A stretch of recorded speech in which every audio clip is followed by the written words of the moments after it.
नमस्कार, जय श्री राम। आप सभी का हमारे YouTube चैनल पे हार्दिक स्वागत व अभिनंदन है।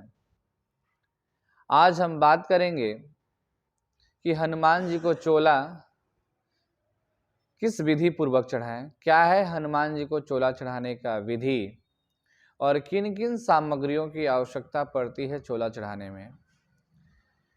तो इन तमाम विषयों पे आज हम आप सभी के बीच चर्चा करेंगे। इससे पूर्व आप सभी से निवेदन है कि अभी तक आप हमारे चैनल से नहीं जुड़ पाए हैं, हमारे चैनल को सब्सक्राइब नहीं कर पाए, तो प्लीज़ हमारे चैनल को सब्सक्राइब करें और अत्यधिक लोगों में इसे पसंद आने पे शेयर करें और अपना ढेर सारा प्यार हमें दें। चलिए, तो सबसे पहले हम चोला चढ़ाने के लिए किन किन सामग्रियों की आवश्यकता होगी उस विषय पे बात करते हैं।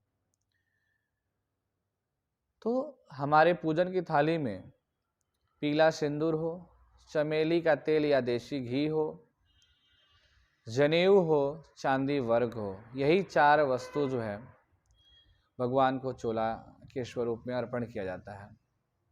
और चोला का तात्पर्य ये भी होता है और वस्त्र भी होता है। तो हनुमान जी के लिए जो चोला बताया गया है वह पीला सिंदूर, चमेली तेल, जनेऊ और चांदी वर्क है।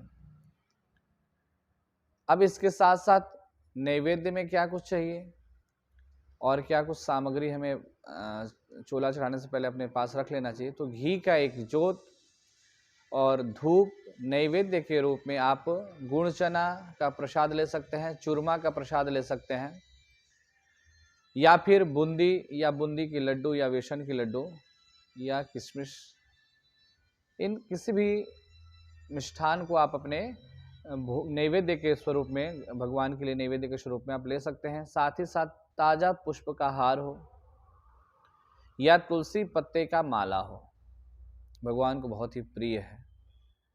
यह सामग्री आपके पूजन की थाली में होनी चाहिए। और उससे पूर्व सबसे जो जरूरी और महत्वपूर्ण बातें हैं वह आपका पूजन से पूर्व पूर्णतः शुद्ध होना, शुद्ध वस्त्रों का पहनाव और शुद्ध विचार, शुद्ध खान पान का ध्यान रखना।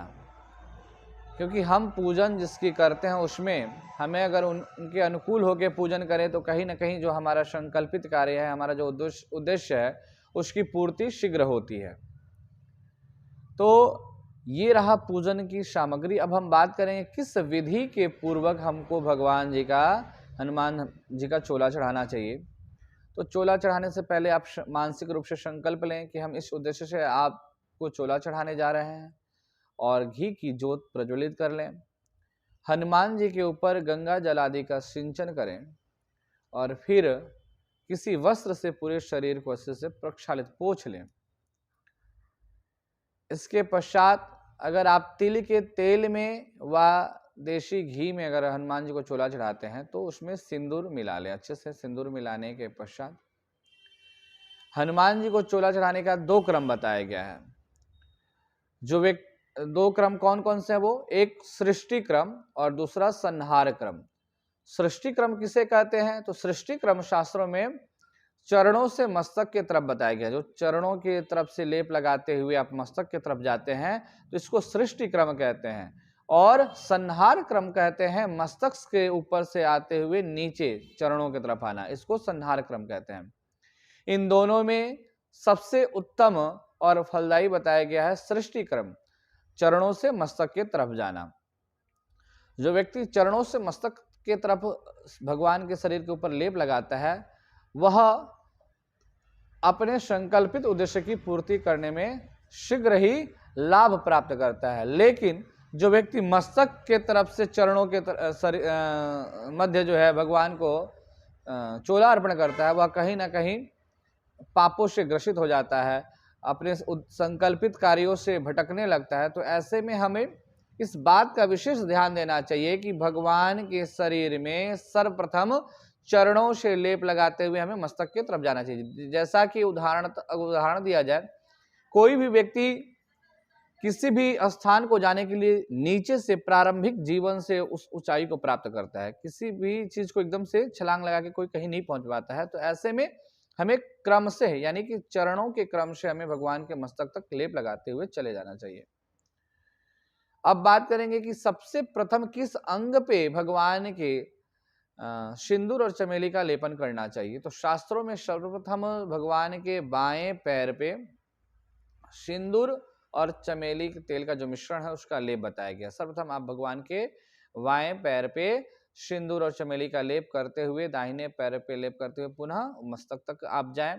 यह क्रम आपके लिए फलदायी होगा और यह विधि आपके लिए पूर्णतः फलदायी होगा। यह आपके अपने उद्देश्य की, अपने संकल्प की पूर्ति कराने में भी विशेष लाभ देगा।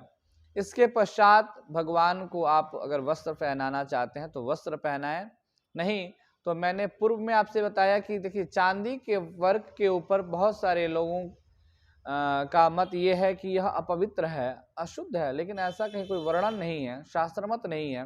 तो इसलिए अगर आपका इच्छा करे तो आप चांदी के वर्क से भगवान का श्रृंगार कर सकते हैं, अपितु उसका त्याग भी कर सकते हैं। फिर भगवान को यज्ञोपवीत पहनाएं और फिर सुगंधित पुष्प का हार व तुलसी पत्ते का हार भगवान को अर्पण करें, जो कि भगवान को बहुत प्रिय है।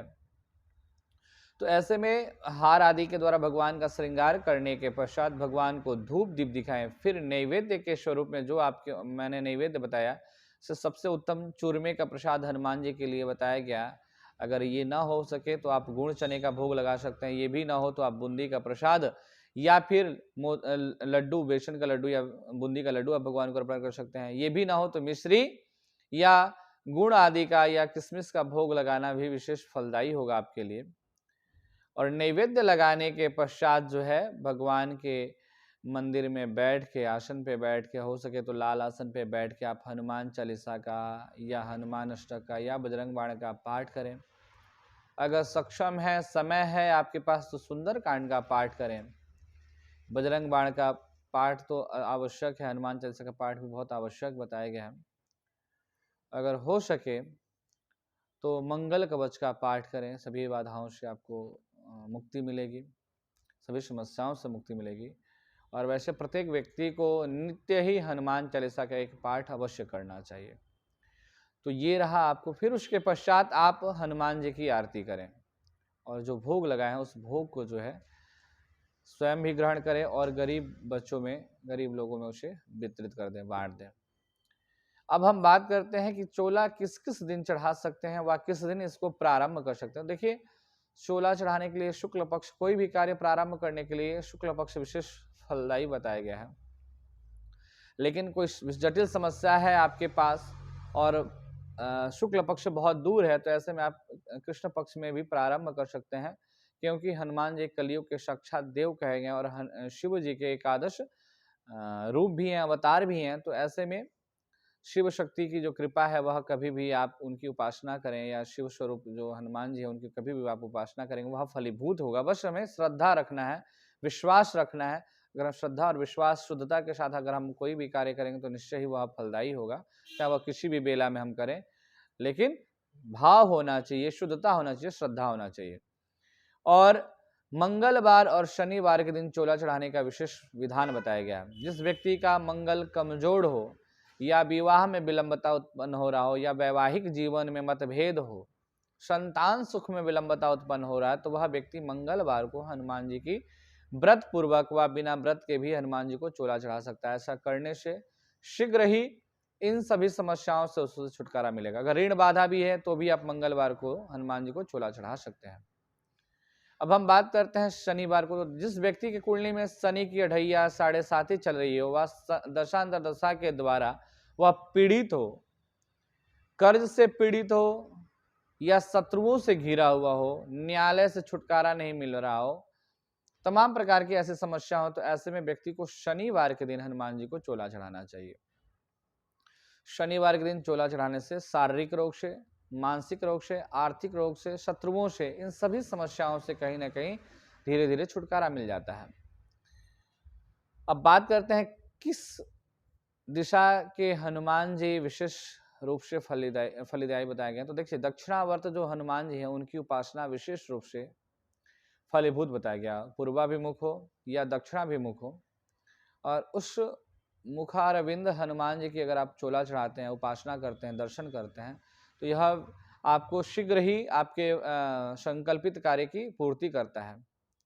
साथ ही साथ कोई आपका विशेष मनोकामना है तो उस विशेष मनोकामना के उद्देश्य से आप हनुमान जी के राइट पैर पे, सीधे पैर पे आप गुलाब का पुष्प या फिर कमल का पुष्प जो है अपनी मनोकामना के साथ अर्पण कर सकते हैं, या एक जलदार नारियल में कलावा लपेट कर भी आप हनुमान जी के चरणों में, सीधे चरणों में अगर आप रखते हैं तो उससे भी आपकी जो विशेष कामना होगी वह शीघ्र ही पूर्ण होगी।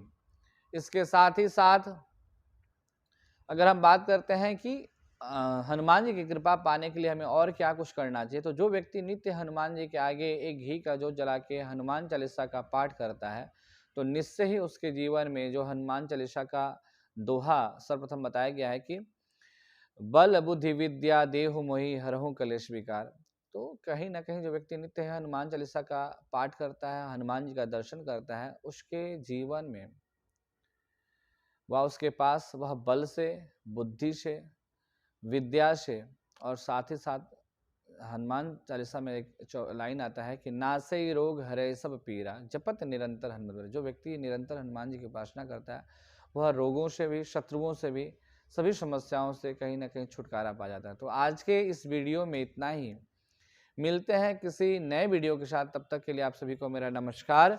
जय श्री राम।